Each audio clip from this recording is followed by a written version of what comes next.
નમસ્કાર વિદ્યાર્થી મિત્રો, હું છું દેવાંગ સર. ગુજરાતી પર્વ યુટ્યુબ ચેનલ પર આપ સૌનું હાર્દિક સ્વાગત છે.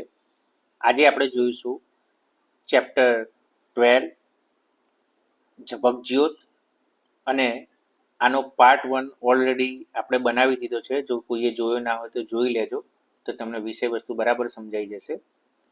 થોડુંક ફ્લેશબેકમાં આપણે જોઈ લઈએ કે સર અમલ દેરાસરી પિતા છે, દીપક પુત્ર છે.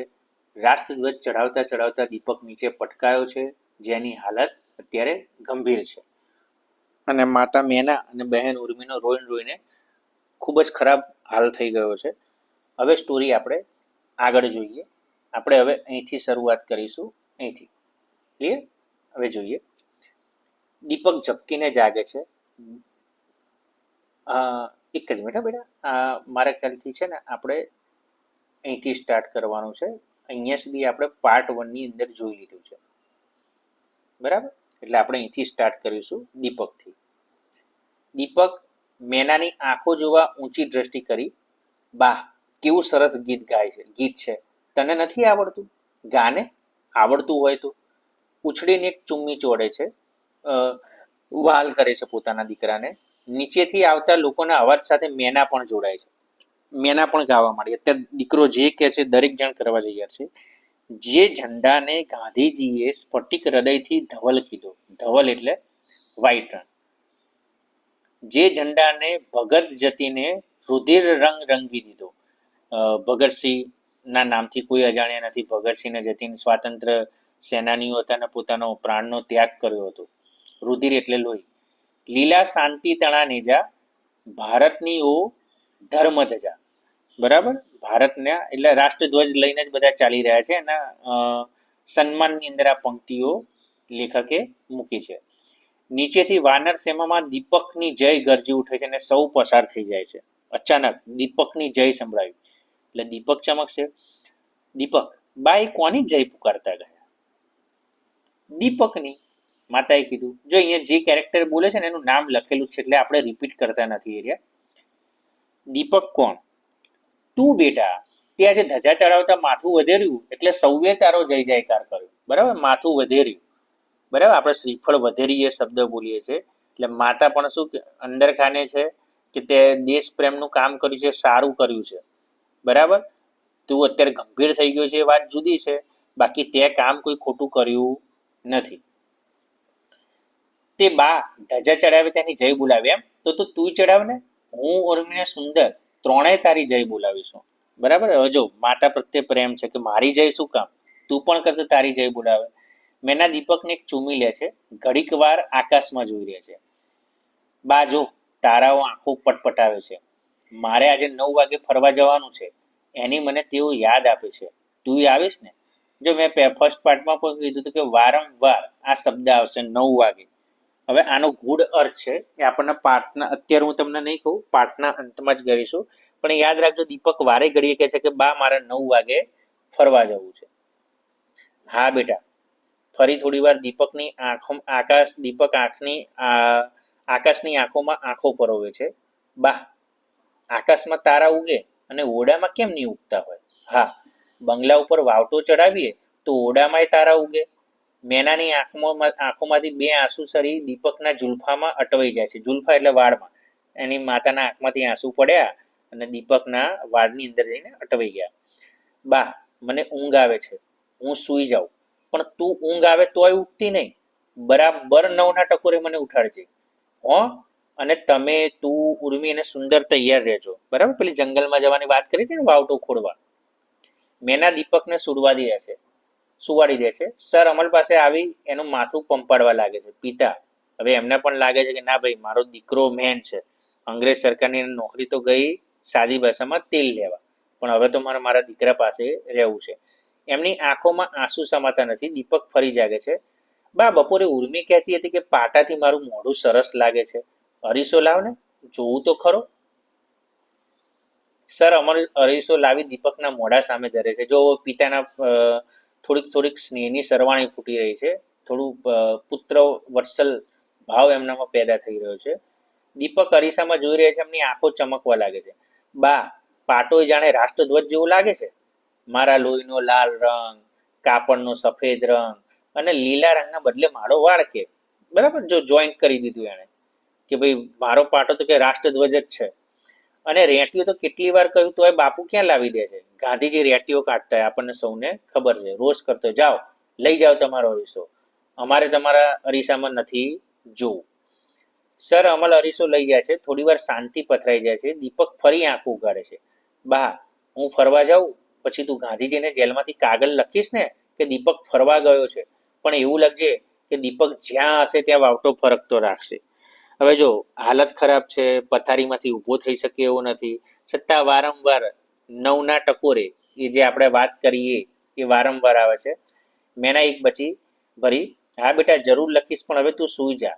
હા હવે હું સૂઈ જાઉં, બરાબર 9ના ટકોરે. હો, હવે જો તમને થશે કે વારંવાર લેખક બરાબર 9ના ટકોરે, બહુના 9ના ટકોરે, એટલે તમને પણ એમ થતું હશે, પણ લેખક જે પરિસ્થિતિ બતાવવા માંગવાય છે એના માટે આ સંવાદ જરૂરી છે, એટલે વારંવાર આ શબ્દ આવે છે. દીપકની આંખો મીચી જાય છે, સુનકાર છવાય છે, દીપકની છાતીની ધમણ ઉપરથી લાગે છે. ધમણ એટલે હવે જોર જોરથી શ્વાસ લઈ રહ્યો છે દીપક.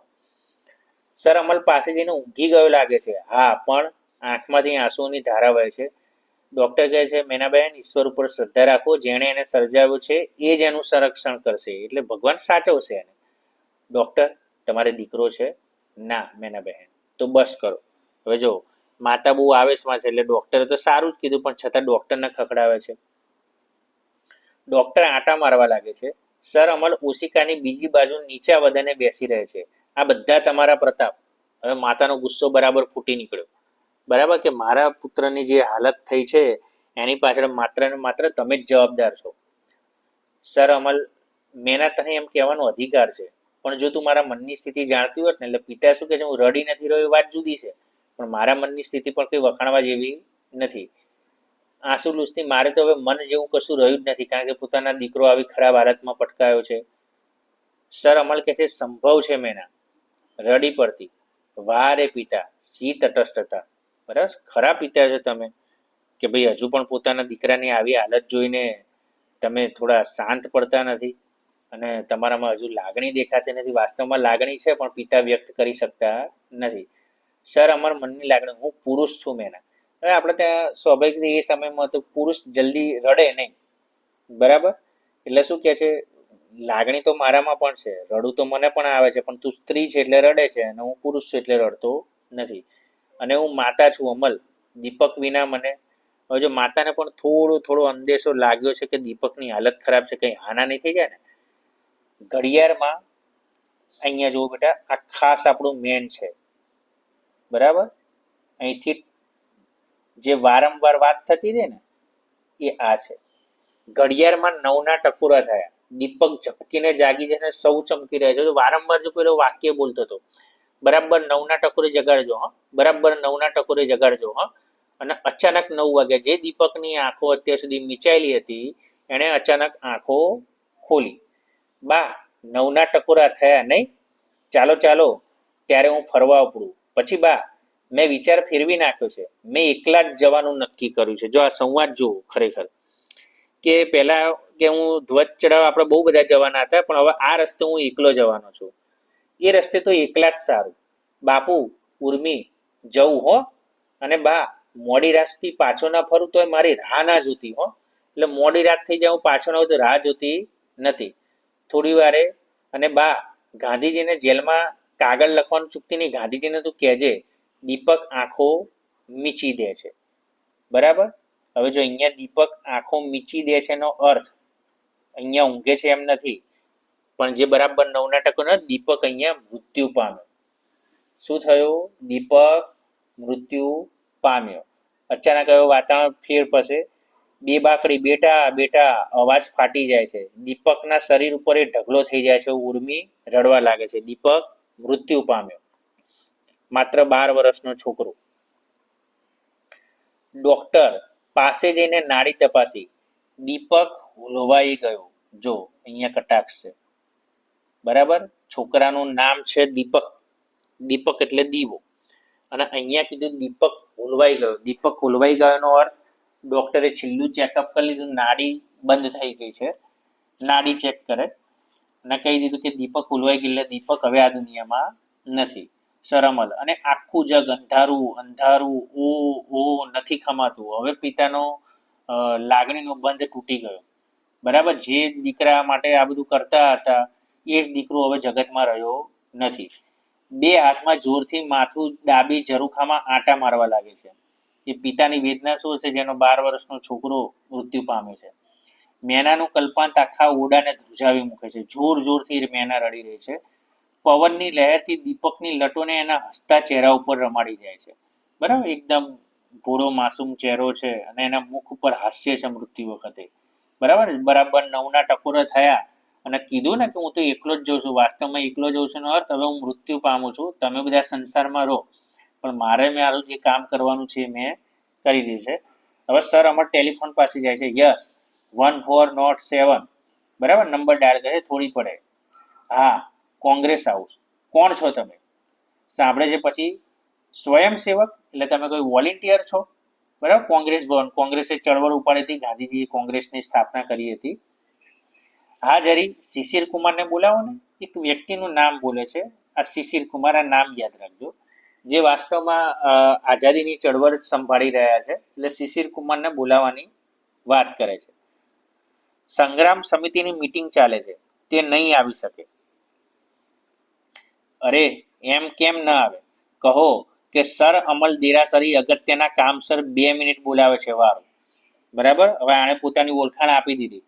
ગમે તેવી મીટિંગ ચાલુ હોય એમને એમ જેમ કહો સર અમલ દેરાસરી. હવે આ મોટું નામ હતું. હવે પેલાને સામેવાળા શિશિર કુમારને થાય તો ખરું કે સર અમલ દેરાસરી જાતે ફોન કરે છે. બરાબર, અંગ્રેજ સરકારનો મુખ્ય અધિકારી નક્કી કંઈક હશે. ટેલિફોન નીચે મૂકી ટહેલવા લાગે છે. જ્યાં સુધી વાત ના થાય ત્યાં સુધી આંટા મારી રહ્યા છે. કિતાબ ખત પાસે જઈને એના મુક્કાથી એના ચૂરા કરી નાખે છે. હાથમાંથી લોહી વહેવા લાગે છે. ભૂત ભરાયું હોય તેમ દીપકના પલંગ પાસે જઈને લોહિયાળ હાથે દીપકના પગને અડકે છે. પછી 2 પગ ઉપર માથું મૂકી ડુસકા ભરવા લાગે છે. પોતાના પુત્ર સાથે પસાર કરેલી ક્ષણો યાદ આવે છે. બરાબર, હવે એ જ દીપક રહ્યો નથી જે કિતાબ ખત મળ્યો હતો અંગ્રેજ સરકારની વફાદારીપૂર્વક સેવા કરવા માટે, એને મુક્કો મારીને તોડી નાખ્યો. એટલે હવે આમણે મગજમાં કંઈક બીજું ડિસિઝન લીધું છે. હવે શું ડિસિઝન લીધું છે જો. બેટા, તે તારા બાપુને આજે નવો જન્મ આપ્યો. બરાબર, નવો જન્મ એટલે હવે સર અમલ દેરાસરનું હૃદય પરિવર્તન થયું. ફરી ટેલિફોન પાસે જઈને એક હાથ રૂમાલથી આંસુ લૂછતા બીજા હાથે ટેલિફોન ઉઠાવે છે. હા, આપ કોણ? સાંભળીને શિશિર કુમાર. બસ શિશિર કુમાર બોલો. વારું, શહેરમાં જાહેર કરો કે આવતીકાલથી વડાલા રેડ સર અમલ દેરાસરી લીડ કરશે, સમજ્યા? ઉપકાર. હવે જો આ તો ના ધારવાની વસ્તુ થઈ ગઈ. બરાબર, પૂરેપૂરો બોયકોટ અંગ્રેજ સરકારનો. હવે જે અધિકારીને રાખ્યો હતો કે તારે ધ્યાન રાખવાનું છે કે આઝાદીની ચળવળ ચાલે નહીં, એ જ અધિકારી સર અમલ દેરાસરી હવે એવું નક્કી કરે છે કે કાલ જે મેન જે રેલી નીકળવાની છે એની લીડ હું કરીશ. એટલે સાદી ભાષામાં કહીએ તો અંગ્રેજ સરકારનો કોઈ હોદ્દો હવે એમને જોતો નથી. હવે નક્કી કરે છે કે હવે હું પણ ભારતને આઝાદી અપાવીને જંપીશ. આમ અંગ્રેજ સરકારનો એક વફાદાર અધિકારી, એના દીકરા દીપકનું મૃત્યુ થાય છે, પણ સ્વાતંત્ર્ય પ્રેમની જ્યોત જગાડતો જાય છે અને એ જ્યોત જગાડેલી લેખે લાગે છે અને આમાં પણ જોડાય છે. ટેલિફોન જોરથી પછાડી બીજા રૂમમાં ચાલ્યા જાય છે. આમ આપણે આ એકાંકીમાં આપણે જોયું કે દીપક રાષ્ટ્ર પ્રત્યે ખૂબ પ્રેમ ધરાવે છે. રાષ્ટ્રધ્વજ પાસે પોતાના પ્રાણ ન્યોછાવર કરે છે. આવા ઘણા બાળકો એ વખતે હતા. તેમાંની એકાદ ઘટના નાટ્યાત્મક રીતે દર્શાવીને અહીંયા બતાવી છે. તો જો વિડીયો તમને ગમ્યો હોય તો આ વિડીયોને તમે લાઈક કરી દેજો, વિડીયોને શેર કરી દેજો અને ચેનલને સબસ્ક્રાઈબ કરી દેજો, જેથી તમને ભવિષ્યમાં પણ આવા વિડીયો મળતા રહે. ધન્યવાદ.